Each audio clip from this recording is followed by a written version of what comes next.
What I like about books like this is that you can see different time periods, and one of my favourite time periods is the 1920s. Not for cultural, like what was going on at the time, but aesthetics only. Yeah, I like seeing like the style of dress. Yeah. Yes, I love seeing like that for black people. And it's interesting to see it in the book for kids. They've got so many different countries featured in here as well, which is nice for just black kids in general. It doesn't matter where you come from, you can still enjoy the story. Yeah. There's an element of specificity as well, isn't it? Yeah. Because it's like, if you've got a West African background or a Caribbean background, those cultures are very different. Like, yes, you've got some things in common, but actually you've got, you know, different kinds of food, different kinds of music, different languages, different cultural practices, different ways of dressing. There's like so many different ways in which like those two cultures are actually different and specific. There's so much variety and exactly, and then you can learn about different cultures as well, especially from a young age.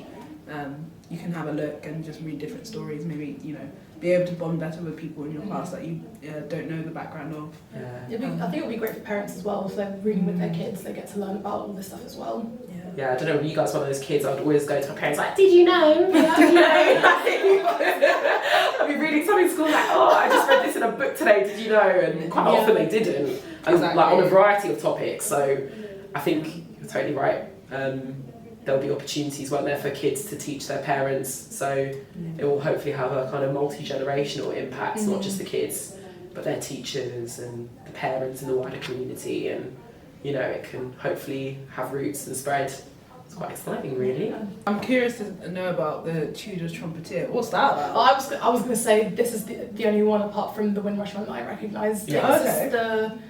I think he was in the court of Henry VIII, I think it was, and he was like one of his most prolific trumpet players. Isn't that quite like an iconic painting? Yeah, where he's featured? It's like a tapestry. Yeah, it's like tapestry. Yeah, and I think so. There's like records of how much they paid him as well. So he was making dough, wasn't yeah, he? Exactly. He's like top trumpet. Yeah, I'd only heard about it like last year. So even when like considering Black history now, a lot of what we know now is coming out as like when we're adults. So at least having this for kids, it's so much more enriching for them. Yeah, I really like this book. I just loved carnivals and any sort of a celebration like that when I was younger, and I never saw any black people in it growing up. So it would be really interesting to read these. Plus, presenting Miss Lardo as well seems like quite a similar concept, which I'm assuming one's a carnival and one's a circus, but both are things I didn't grow up with. So yeah, these stories look really nice.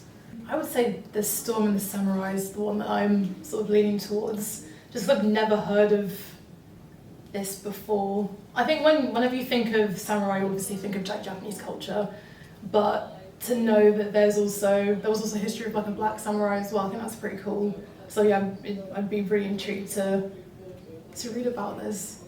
Is that about the first black samurai? I remember hearing about that story, but I never actually learned what it was about. So it's really cool. That So no, did they put something on Netflix about the like Yasuke? Yeah, is that his name? Yeah. Yeah. But I've like literally never heard of that story before. Like I don't think I learned about a single one of these characters or stories in school. I'm obviously a bit more aware of things like Windrush, and obviously Carnival. I think having like Caribbean heritage, you know about these things anyway. And I think especially being in London too, you obviously see loads of people who are from these like generations and communities. But I couldn't guess what like Deep Sea Dive is about, for example. I have no idea who this could possibly be about, so I'm really curious. I'm just looking at the back. It's from the time of King Henry VIII. So that's interesting, another Tudor era book. I'm seeing there could be witchcraft in there and a mystery, so interest has been piqued for sure. Just looking on the inside, the illustrations are so cute. Look at them.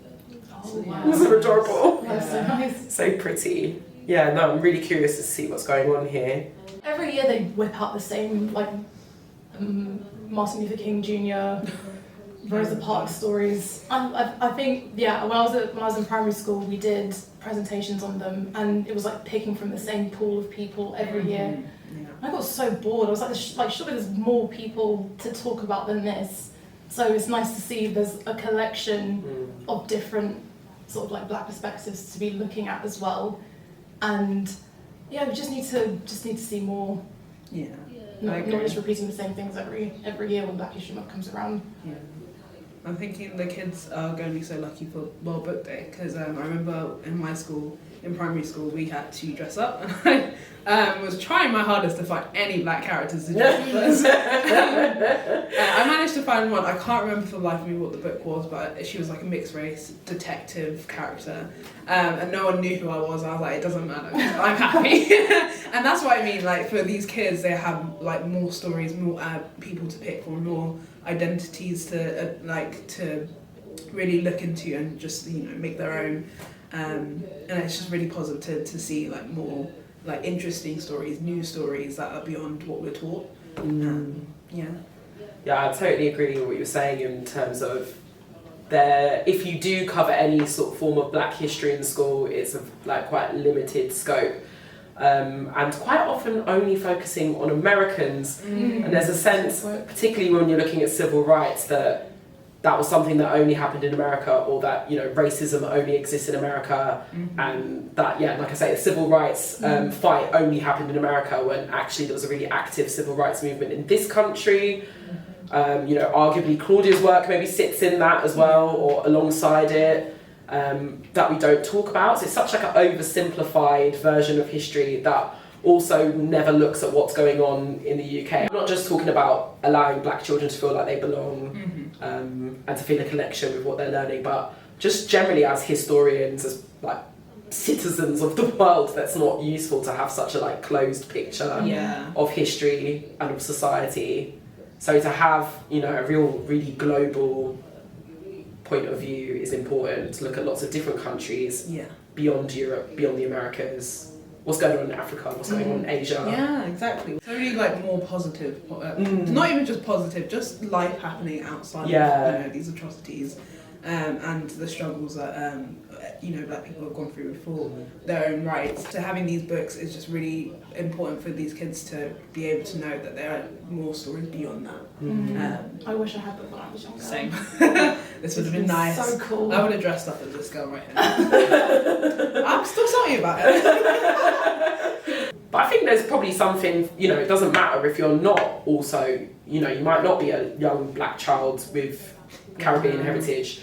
I think there'll probably still be something in it for you, reading about magic and adventure, time travel, something for everyone really. Yeah, I guess the books also communicate to kids who don't come from these particular backgrounds that there is more to the black identity than this struggle narrative. So in seeing that, it's kind of like it's a way for them to learn more about what they might not be familiar with, and to also like increase understanding on their part as well. Actually, parts of the country where the communities are not very diverse at all. Like a child might not come across anyone who looks outwardly different to them at all. So it's like, where do they get an opportunity to understand about different communities? Like, it's not going to come up organically necessarily, but this might be a way.